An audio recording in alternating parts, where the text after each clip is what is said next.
Welcome to Klepper's Corner, where we look at politics and ask the eternal question, how did we get here? Today's topic, Donald Trump's cabinet picks for his second term. He's already hired, fired, and rehired more people than the average Taco Bell night shift. So who's on this latest roster of American Gladiators Bureaucracy Edition? Let's find out. First up, VP J.D. Vance, the man who went from hillbilly elegy to swamp elegy. His platform, I'm from Ohio, and I read books sometimes. Perfect running mate for Trump, who thinks books are what you stack to get taller. Chief of Staff, Susie Wiles, a groundbreaking pick.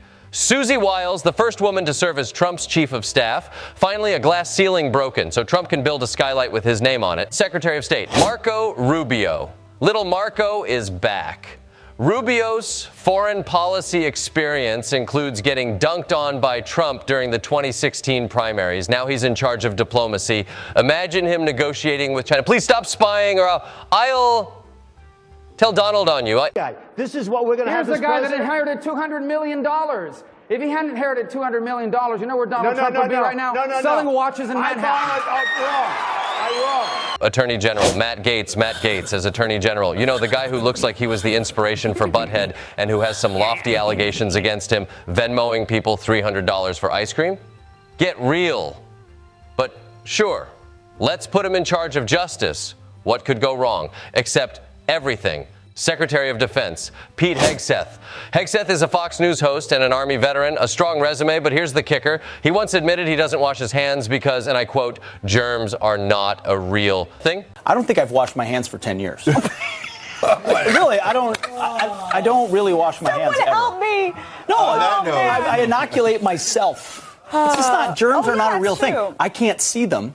Therefore, they're not real. So you're becoming immune to all the exactly. bacteria. I can't get sick. Why stop at fighting terrorists when you can fight soap too? National Security Advisor Michael Waltz. Michael Waltz, a former Green Beret, seems qualified, but let's be honest. Anyone working national security for Trump will spend most of their time stopping him from tweeting missile codes. Director of National Intelligence, Tulsi Gabbard. Tulsi Gabbard, a Democrat turned Republican turned wild card. Her qualifications, criticizing American foreign policy on Tucker Carlson. So if we need a director of national intelligence who can pivot to podcasts, she's the one. He's essentially pimping out our men and women in uniform to a foreign power who's the highest bidder and saying very blatantly and very directly, well, hey, look, they're paying us for them. He is unfit to be our commander-in-chief, and what he is doing is dishonoring the service and the sacrifice that every single one of these service members is doing for our country, and the service and sacrifice that their loved ones and their family members go through. Director of the CIA, John Ratcliffe. John Ratcliffe is back because why wouldn't you rehire the guy who once said the Mueller report exonerated Trump? His first briefing might just be a PowerPoint slide that says no collusion. Secretary of Homeland Security, Kristi Noem. Yes, Kristi Noem, the lady who shot her own dog because it misbehaved and she sent South Dakota National Guard troops to the border funded by a private donor. Because what says secure borders like a GoFundMe campaign? Administrator of the EPA, Lee Zeldin, who campaigned for fracking in New York, is now running the EPA. That's like putting a raccoon in charge of a garbage truck. It's not solving the problem. It's part of it. Secretary of Health and Human Services, RFK Jr., and now the pièce de résistance, Robert F. Kennedy Jr. as Health Secretary. Yes, the vaccine skeptic who once dumped a bear into Central Park to make a point about. Who knows what? Explain, but even he probably doesn't know. RFK Jr. running HHS is like hiring a flat earther to head NASA. Wow, the Democratic Party spent tens of millions of dollars to defame me, to publish perjuries against me, to publish fake news against me, to marginalize me, to make me look like a crazy person. You're talking there about the nanny situation. I mean, I do have to ask her. I mean, are you denying it or not? I'm not going to comment on it. All right. Well, I gave you the opportunity, and I've said this from the beginning. I am not a church boy. I am not running like that. I said I had a very, very rambunctious youth. I said in my announcement speech that I have so many skeletons in my closet that if they could all vote, I could run for king of the world. You're talking there about the nanny situation. I mean, I do have to ask her. I mean, are you denying it or not? I'm not going to comment on it. All right. Well, I gave you the opportunity. You cannot trust medical advice from medical professionals. That doesn't mean that you don't have a great doctor that you should listen to, but you need to take control over your own health care, and you need to question everything. Secretary of Transportation Sean Duffy, former reality TV star turned politician, because who better to handle the nation's infrastructure than someone who once lived in a house with no walls on the real world? Secretary of Commerce Howard Lutnick, CEO of Cantor Fitzgerald, a man whose specialty is making billions. So if you thought Trump's commerce strategy would involve tax breaks for billionaires, congratulations, you're a psychic.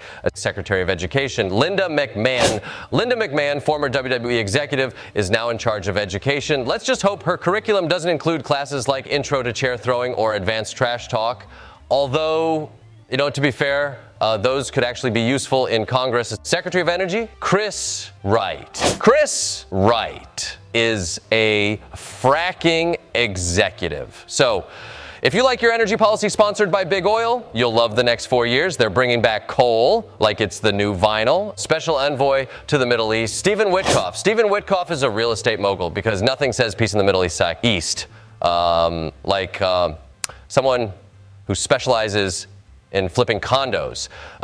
Next up, converting Jerusalem into luxury apartments with oasis views. Chairman of the FCC, Brendan Carr, known for rolling back regulations. His first move, replacing net neutrality with something Trump can understand, all you can stream, Bigly Edition. Just don't ask about the upload speed.